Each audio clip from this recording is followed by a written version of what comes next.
నమస్తే, welcome to editor analysis. రోజా గారు ఏం మాట్లాడినా, ఆవిడ కనిపించినా, ఆవిడ స్పీచ్ ఇచ్చినా సరే షేక్ అవుతుంది సోషల్ మీడియా. ఎందుకంటే రోజా గారు బై అట. ఇది ఇప్పుడు జరుగుతున్న ప్రచారం. రోజా బై అంటే దేనికి బై? సినిమాల నుంచి బైయా, లేకపోతే ఈ జబర్దస్త్లు ఇలాంటివి ఏవో చేసేవారు కదా, అలాంటివి ఏమైనా షోలకి ఏమన్నా ఆవిడ బై చెప్తున్నదా, లేకపోతే రాజకీయాలకు బై చెప్తున్నదా, వైఎస్ఆర్సీపీకి బై చెప్తున్నదా, లేకపోతే తెలుగు రాజకీయాల నుంచి ఆవిడ దూరం అవుతుందా, లేకపోతే వేరే రాష్ట్రంలో ఏమైనా ఎంట్రీ అవుతుందా? ఒకటి కాదండి, ఆవిడ ఏది పెట్టినా సరే టైటిల్ అది పెద్ద ఎత్తున చర్చనీయాంశంగా మారుతుంది. ఇప్పుడు బాగా గత కొన్ని రోజులుగా చర్చకు దారితీస్తున్న అంశాలు, విపరీతమైన ట్రోల్ అవుతున్న అంశాలు ఏంటంటే, రోజా గారు ఏదో కొత్త ప్లాన్లో ఉన్నారు అని. సరే, నిజమో అబద్ధం ఆవిడే చెప్పాలి. ఎందుకంటే వైసీపీ మౌత్ పీస్ రోజా గత కొన్ని రోజులుగా సైలెంట్గా ఉంటున్నారు. సైలెంట్గా అంటే మధ్య మధ్యలో వచ్చి ఆవిడ మిసైల్ అవి ఇసురుతూనే ఉంటారు. మరి అప్పుడప్పుడు ఆవిడ కనిపించడానికి గల కారణాలు ఏంటి?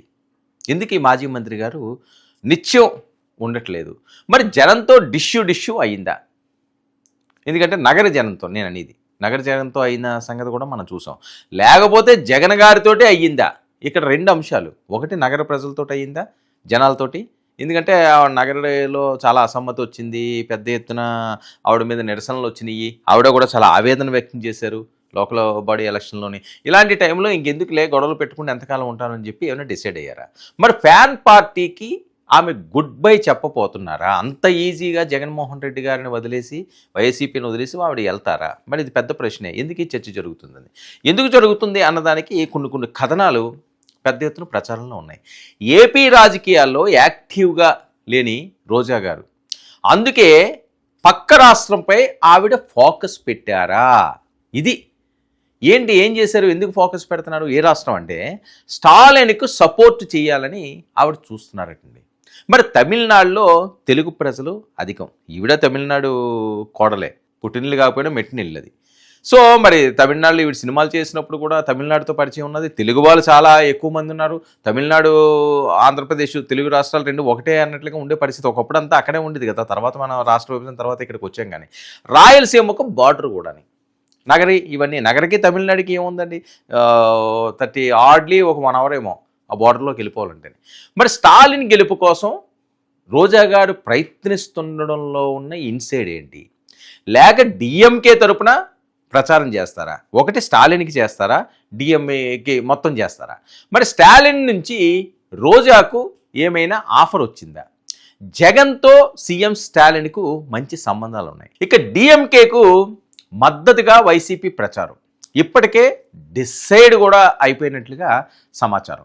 మరి బలం పెంచుకోవాలనుకుంటున్న బీజేపీ సార్వత్రిక ఎన్నికల్లో పెరిగిన ఓట్ షేరు, మరి సీట్ల పరంగా ఒక్కటి రాలేదు, ఓట్ల పరంగా మెరుగు అధికార పార్టీకి ధీటుగా నిలిచేలా ప్లాన్ చేస్తున్నారని. మరి స్టాలిన్ బర్త్డేకు రోజా హాజరు, సెకండ్ టైం పవర్లోకి వచ్చేలాగా ప్లాన్ చేయడానికి రోజా గారు తన శక్తి సామర్థ్యాలన్నీ, రాజకీయ చతురతనంతా కూడా అక్కడ కేంద్రీకృతం చేస్తున్నారా? మరి అదే జరిగితే ఆంధ్రప్రదేశ్లో పరిస్థితి ఏంటి? సరే, ఆయనకి ప్రచారం వరకే ఉంటారా, లేకపోతే తమిళనాడులో కూడా రోజా గారికి మంచి పరపతి ఉంది కాబట్టి, అక్కడ నేను ముందుగా చెప్పినట్లుగా మెట్టినీళ్ళు కాబట్టి, సెలవమణి గారు ఇంకా ఇవన్నీ చెప్పాల్సిన అసలు అందరూ కూడా సుపరిచితులు కదా, అక్కడ కూడా మంచి ప్రయారిటీ ఉంటుంది, తెలుగు వాళ్ళు ఎక్కువ ఉంటారు. సరే, ఒక ట్రైల్ వేద్దాము అని చెప్పి అక్కడి నుంచి ఏమైనా పోటీ చేయబోతున్నారా? ఎందుకంటే నటులు అన్న వాళ్ళు యూనివర్సల్ అండి, వాళ్ళు ఎక్కడికి వెళ్ళినా సరే ఆదరణ ఉంటుంది. ఎందుకంటే ప్రతిరోజు వాళ్ళని కొన్ని లక్షల మంది చూస్తుంటారు, వాళ్ళ సినిమాలను ఆదరిస్తుంటారు, వాళ్ళ ఫోటోలు పెట్టుకుంటుంటారు. సో అంత క్రేజ్ ఉన్న వాళ్ళు. సో మరి అలాంటి టైంలో తమిళనాడు అయితే ఏంటి, ఇదైతే ఏంటి, కన్నడ అయితే ఏంటి, వీళ్ళందరూ కూడా నటించి వచ్చిన వాళ్ళే కదా, వీళ్ళందరూ సుపరిచితులే కాబట్టి వాళ్ళకి చాలా ఈజీగా వస్తుంటుంది. ఎందుకంటే ఒక ఫెమిలియర్ ఫేస్ అనుకోండి, ఎక్కువ చూసిన ఫేస్కి ఎక్కువ ప్రయారిటీ ఇస్తుంటారు రాజకీయాల్లో కూడా, రెగ్యులర్గా కనిపించే ఫేస్ అని. సినిమా వాళ్ళకైతే మరింత ప్రయారిటీ ఇస్తుంటారు. సినిమా వాళ్ళని అన్ని రాజకీయ పార్టీలు తీసుకోవడానికి కారణం అది, వీళ్ళు అద్భుతంగా రాజకీయాలు చేసేస్తారు, వీళ్ళు విపరీతంగా పాలించేస్తారని ఏం కాదు. సరే, వాళ్ళకి ఒక అడ్వాంటేజ్ ఉంటుంది కదా, ఓట్లు వస్తాయి కదా, ఆకర్షించే ఆ కెపాసిటీ వాళ్ళకు ఉంటుంది కదా, ఓట్ బ్యాంక్ని అనే దాంతో ఎక్కువగా తీసుకుంటారు. సరే, కొంతమంది చేసిన వాళ్ళు కూడా ఉన్నారు, కాదనలేము. ఎన్టీఆర్ గారు లాంటి వాళ్ళు, ఎంజి రామచంద్ర లాంటి వాళ్ళు, ఇలాంటి వాళ్ళందరూ కూడా వాళ్ళు గొప్ప గొప్ప పేర్లు తెచ్చుకున్నారు, తమదైన పాలన చేశారు, కాదని ఎవరో అనలేము. సో అందరూ అలా ఉండలేరు కదా, అందరూ ఎన్టీఆర్లు అయిపోతారా? అయిపోవాలంటే అయిపోయే పరిస్థితి ఉండదు కదా. సో మరి రోజా గారు లాంటి వాళ్ళు ఇక్కడ ఆవిడ చాలా అవమానాలు పడుతున్నదండి. రోజుకు ఒక అంశం మీద ఆవిడని ఎవరో ఒకరు టార్గెట్ చేస్తుంటారు, ఎవరో ఒకరు ఇబ్బంది పెడుతుంటారు, ఎవరో ఒకరు ట్రోల్ చేస్తుంటారు. మన పిల్లలు వాళ్ళ మీద కూడా ఏదేదో అంటే ఆవిడ పాపం బోరుని ఏడ్చేసింది ఆవిడ రోజా గారు. ఇలాంటి టైంలో ఈ రాజకీయాల్లో, ఎందుకంటే తమిళనాడులో రోజా గారిని అంత టార్గెట్ చేసే పరిస్థితి ఉండదు. ఎందుకు ఉండదు అంటే తెలుగుదేశం పార్టీ మీద అవనియండి, చంద్రబాబు నాయుడు గారి మీద అవనియండి, లోకేష్ గారి మీద అవనియండి, లేకపోతే పవన్ కళ్యాణ్ గారి అవనియండి, రోజా గారు మామూలుగా తన నోటికి పని చెప్పలేదు. అందుకని వీళ్ళు కూడా అదే రివర్స్ అటాక్ చేస్తుంటారు. ఇప్పుడు తమిళనాడు రాజకీయాల్లోకి వెళ్తే ఆవిడ అంతలా టార్గెట్ చేసే పరిస్థితి ఉండదు కాబట్టి కాస్త నోరు తగ్గించుకుంటారు కాబట్టి ఈ టార్గెట్లు ఉండవు, పర్సనల్గా ఆవిడ మీద అటాక్ చేయడం ఉండదు. సో ఇక్కడ ఆ పరిస్థితి ఉండదు. ఈవిడ ఏంటంటే ఆల్రెడీ అయిపోయింది, ఆల్రెడీ ఇది హద్దులు దాటిపోయినాయి ఇక్కడ రాజకీయాలు. సో ఈ టైంలో రోజా గారు ఏం చేసినా సరే ఆవిడ మీద అటాక్ మోడ్లో దిగిపోతారు. మరొక కీలకమైన అంశం ఏంటంటే ఆవిడ ఈ రకంగా ఆలోచిస్తున్నారని కూడా వస్తున్న కథనాల నేపథ్యం మాత్రమే నేను చెప్తున్నాను. నగరిలో ఇప్పుడు ఆవిడ పరిస్థితి బాగాలేదు. నగర్లో మరొకసారి రోజా గారి టికెట్ వస్తుందా, వచ్చినా అక్కడ లోకల్ వాళ్ళు సహకరిస్తారా, వాళ్ళందరితో వ్యతిరేకత అయిపోయింది. ఏదో పెద్ద ఊపు వచ్చేసి వైఎస్ఆర్సీపీ 2019లో లాగా అసలు ఇంక తిరుగులేని మెజారిటీతో దూసుకుపోయేంత హైప్ వస్తే ఓకే గట్టెక్కుతారు.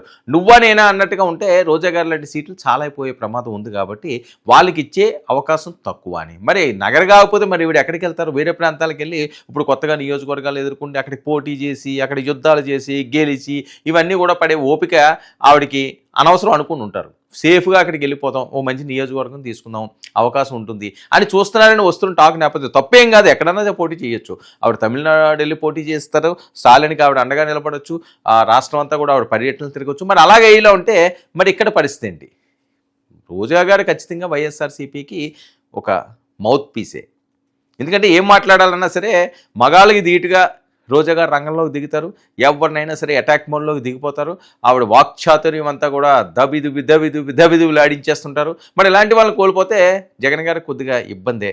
మరి రోజా గారి డిసిషన్ తీసుకుంటారా? తమిళనాడులో ఒకవేళ వెళ్తే సక్సెస్ ఎంతవరకు ఉంటుంది? లేదు ఇక్కడే ఉంటే ఆవిడ ఫ్యూచర్ ఏంటి? రోజా బై బై, ఎక్కడికి ఎటువైపు చూద్దాం.